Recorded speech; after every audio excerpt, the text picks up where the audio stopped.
Dans votre budget pour le 3 150 000, quelque chose de même, là, toutes les subventions que vous avez parlé, c'est de la spéculation. Il n'y a rien de rentrée, il n'y a rien de garantie.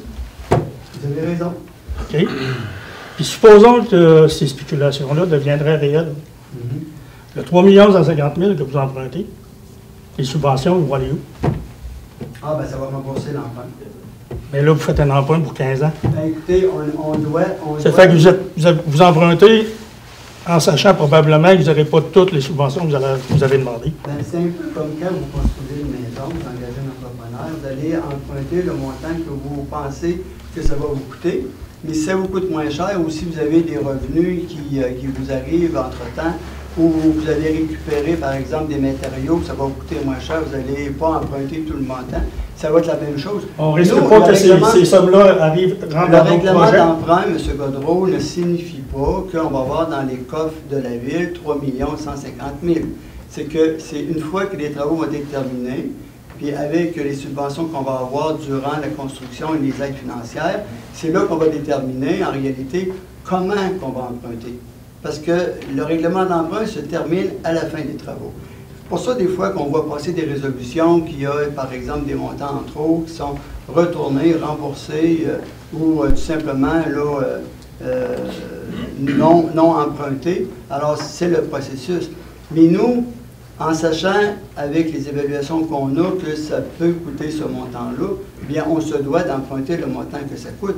Sinon, on serait comme taxé de mal gérer un projet en n'empruntant pas l'argent qu'on a besoin pour le réaliser. OK. L'autre question, ce serait, dans le premier dévoilement que j'ai vu, je pense que c'était l'éditorialiste de Loi Blanche qui avait parlé, il vous avait demandé pourquoi pas une consultation publique.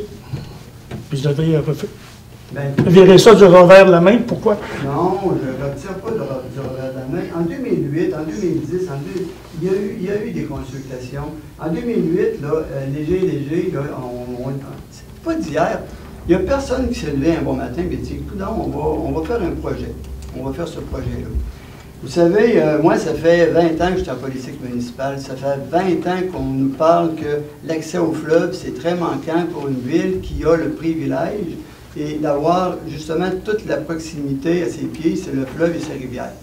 Alors, déjà en 2008, les gens qui ont été sondés, près de 1000 répondants qui ont été sondés, ils ont dit, bien nous, là, on ne veut pas que ce secteur-là, qui est la pointe aux oies, soit cédé à des promoteurs privés. Parce que ils trouvent que c'est important, c'est un privilège d'avoir un terrain qui donne accès au fleuve et les gens, ce qu'ils souhaitent, c'est d'avoir des infrastructures qui leur permettent d'avoir ces accès-là.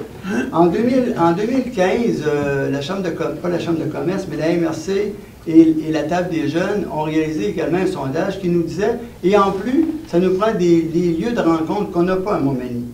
Et en 2018, lorsqu'on a fait notre sondage suite aux élections auprès de 300 personnes, ils nous ont répété toutes les mêmes choses. Donc, ça devenait très légitimé de la part de notre conseil municipal de penser que place d'immigration et le centre d'immigration, c'était un endroit privilégié pour répondre aux besoins de la population qui est exprimée depuis plusieurs années.